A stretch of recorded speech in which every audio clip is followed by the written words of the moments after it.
Lisa Monaco, who is nobody's fool and is a tough prosecutor, made it clear that if you don't have an effective ethics and compliance program, you're going to be held even more accountable.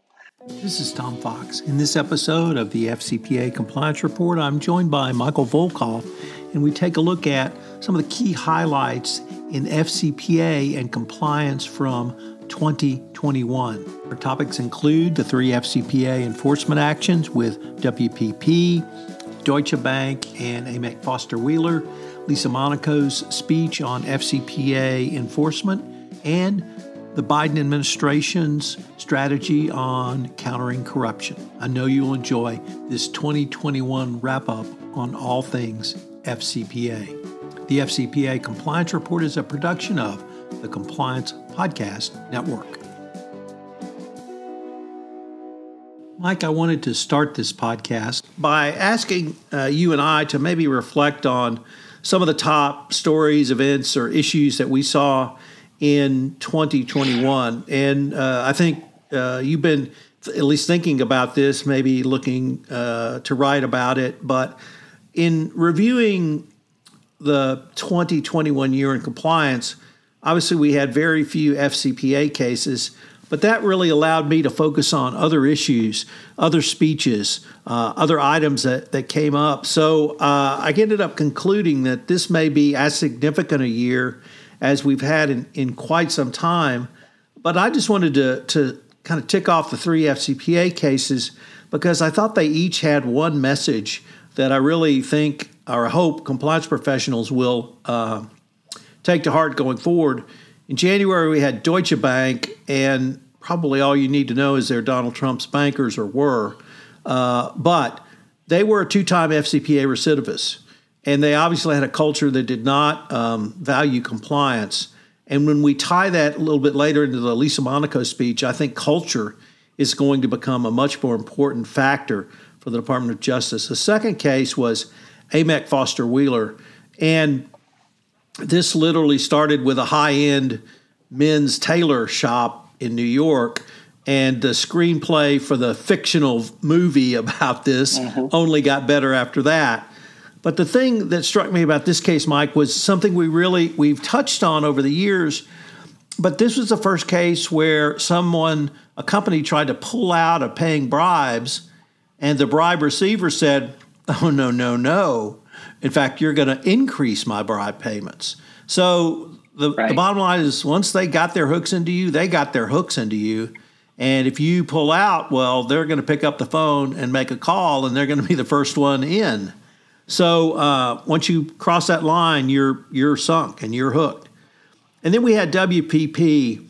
And in this case, Mike, we had in one business unit, we had 7 separate whistleblower reports from one whistleblower before the company took it seriously enough to retain high-quality investigative counsel and uncover the bribery, fraud, and corruption. And if you get a whistleblower report in, I think the SEC has announced over $1 billion now in whistleblower payments made.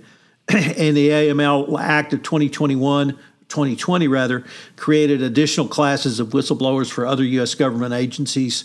So we're going to see the U.S. government use whistleblowers, and we may see an explosion of whistleblower growth.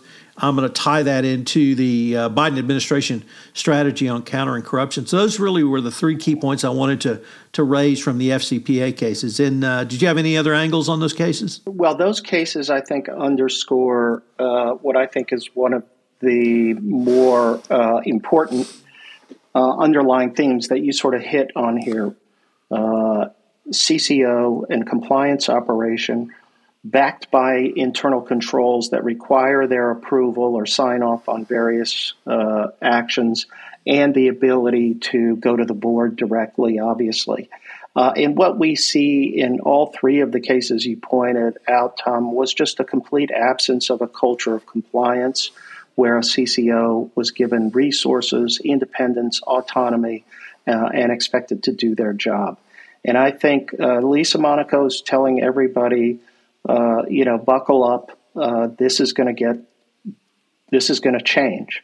And we've already seen, I think, the beginning. Right at the end of the year, we had the National West Bank enforcement actions, and there were two important things that were included in that. One was they appointed a compliance monitor, an independent compliance monitor, the first one in a few years, and totally justified. NatWest is actually the old Royal Bank of Scotland, and you can't change your name and change your spots and change your compliance history. And number two, they reviewed in their settlement papers, they reviewed all of their civil and criminal enforcement history. It was put out there, and they took that into account in deciding to put in an independent compliance monitor and in deciding on the total penalty that was going to be paid. So that, to me, was important. I think the Justice Department has gotten tired of seeing situations where people needed to respond to red flags or somebody tried to raise a red flag, and that compliance doesn't have the authority that they should have to respond, retain the right people to do an investigation, and let the chips fall where they may. So that's the message that's coming from the Justice Department, and I think your overall point, Tom, of that this is really a setup for a big year and a big set of trends is absolutely correct, because right now everything is lined up. 2022 is going to be an enforcement year like we've never seen before. I'm convinced of it, not just in FCPA, but I think across the board. So that brings us to the Lisa Monaco speech. And Mike, I drew three key points, maybe four from that speech. Number one, the reinstatement of the Yates memo, meaning companies now have to turn over all information around about anyone who is involved in bribery and corruption, not just those who were higher on the chain or whether there was some question in their involvement. Number two, rejection of the Binkowski memo and how the DOJ will use monitors going forward, not in a punitive manner, but to extend their reach to, number one, make sure companies comply with the agreements they've made, whether it be a DPA or NPA or some other settlement agreement. Number two, to get companies for monitors to be used as an asset so companies can have a more effective best practices compliance program. And number three, to act as a tripwire to hopefully prevent, detect, and then prevent recidivism before it becomes a full-blown second FCPA violation. But there's a couple of other parts. She wrapped this around corporate culture, and you spoke to that in terms of NatWest. I spoke to it in terms of Deutsche Bank. And as part of the evaluation of corporations, she said that, as you noted, the DOJ will evaluate all your conduct, all your settlements, all the enforcement actions against you, indeed all investigations. And the white-collar bar in New York, they went crazy over this. And particularly in the ACI National FCPA Conference, there was a lot of criticism, questions, and commentary from the white-collar defense bar that how unfair this was. Just because you had a environmental action 5 years ago doesn't mean that has any relevance to the FCPA action. But I think, Mike, what they're missing is the point you just made. In the DOJ's mind, it's all about culture.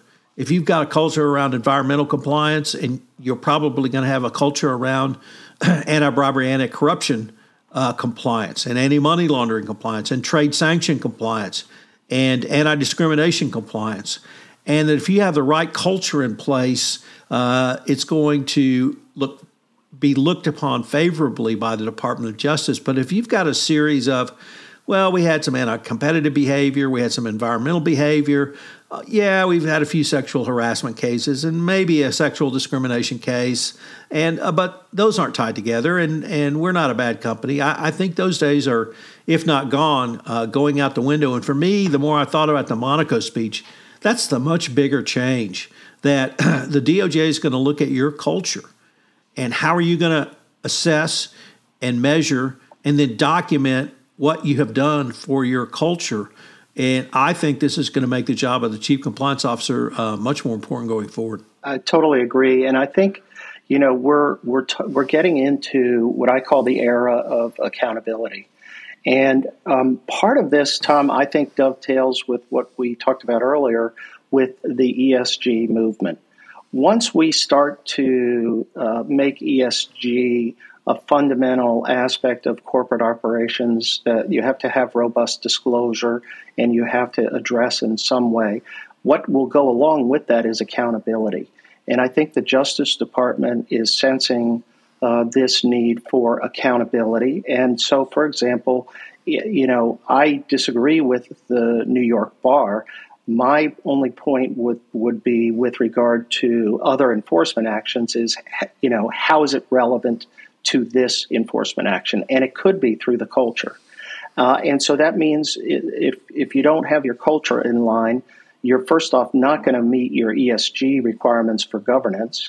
And number two, and you'll be held accountable by the marketplace. And number two, the government is saying, we are also going to hold you accountable for that. So you hit on the proverbial nail on the head here in terms of its culture.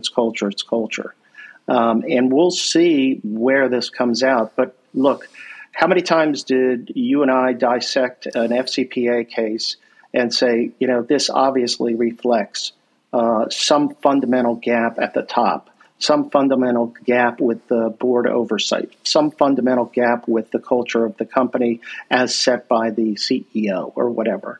So I think this is all going to come back together, and it's going to be interesting, this sort of era of enforcement and accountability that's going to begin, I think, in 2022. Watch out. It's going to be a big year. We're going to have a quick message from our sponsor, and then we'll be right back with more from the FCPA Compliance Report.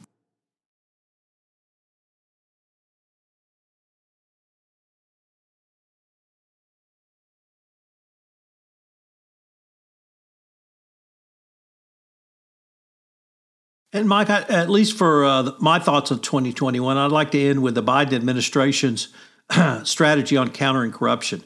And many have panned it as just so many words. We've heard the government say we're against corruption before.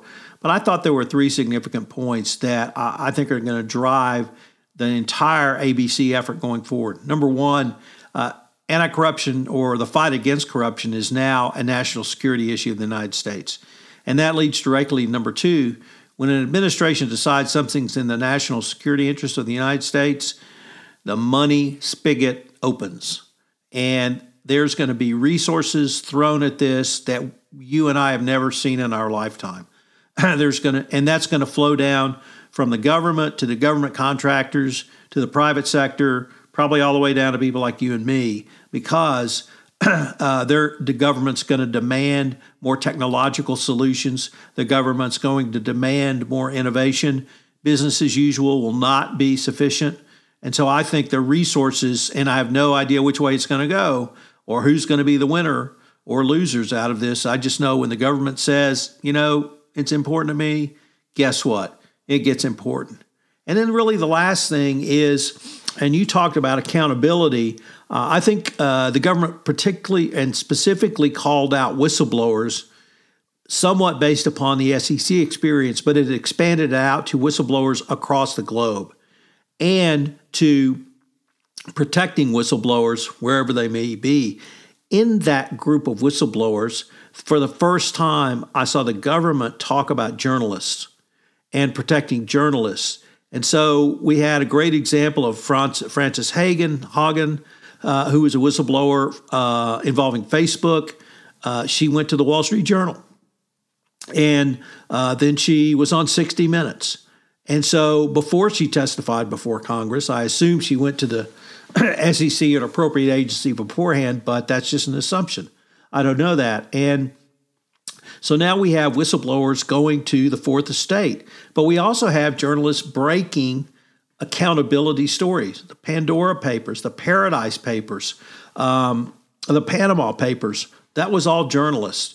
And I think we're going to see the government use information developed by journalists in a new and different way. And in your part of the world, I'm listening to the Fat Leonard podcast. And the guy who's doing the podcast is one of the two Wall Street Journal reporters who broke the 1MDB scandal. So this guy's well versed in bribery and corruption, and he's doing this scandal involving Fat Leonard, who was involved in bribery and corruption with the U.S. Navy. Multiple U.S. Navy officers have pled guilty. There's a group of 6 who have resisted pleading guilty and are going to trial in 2022 in San Diego. So, and this is the first time I've really seen a podcast break this type of story, because Fat Leonard has never told his story publicly. He's told it to prosecutors, but not publicly. So I think we're going to see more stories like this of Frances Haugen, testimony and taking documents to the Wall Street Journal. And you have to say, whatever you think of the Journal politically, which is that they are very conservative, they are incredibly robust when it comes to business reporting, and one of the world's leaders in that area. So when someone like the Wall Street Journal publishes whistleblower allegations with documentary evidence, that gets noticed. And so I think we're going to see a lot more accountability from different sources, a lot of resources thrown at the problem of the international scourge of bribery and corruption. And the more I think about the Biden administration statement on countering corruption, the more I think it's going to be a game changer in ways, frankly, we can't see right now, Mike. Well, let me jump on one bandwagon here, several bandwagons. But Tom, I don't know if you've listened to the Wall Street Journal put out a podcast on the Enron case that was called Bad Bets, and it was really fascinating. So San Diego, we have our corruption out here. And then Houston, we had the Enron scandal, and the story of the Wall Street Journal breaking the story. It's put out by the 2 reporters who broke Enron in the Wall Street Journal, and that just goes to, it just makes your point, over and over again. Interesting. It's a great podcast series to listen to. It's and I'm surprised it hasn't become a movie yet, but it probably will be. Well, let me just give you a little teaser then, Mike. I am coming out in January with a podcast series on the Enron trial. Wow. Where my guest is the former Houston Chronicle business columnist who covered the entire trial. Terrific. So I know a lot of people have focused on 20 years, Sharon Watkins, and sort of everything from that angle, but I wanted to focus on the trial because we're both trial geeks, and it was a great trial, and it kind of put a cap on one of I think the Department of Justice's finest hours with the Enron task force. So I've got that coming out next month, so stay tuned for that. Terrific. That'll be great. This is Tom Fox again. I would urge you to check out Karen Woody's new podcast on the Compliance Podcast Network, where with students from her insider trading class, she explores the history of insider trading. It's a unique format for a podcast with Karen interviewing her students, but her students are great, very knowledgeable, and I know you will enjoy it. Once again, it's Classroom Insider, and it appears on the Compliance Podcast Network. Thanks again for listening to this episode, and I hope you will join us again next week for another episode of the FCPA Compliance Report, which is a production of the Compliance Podcast Network.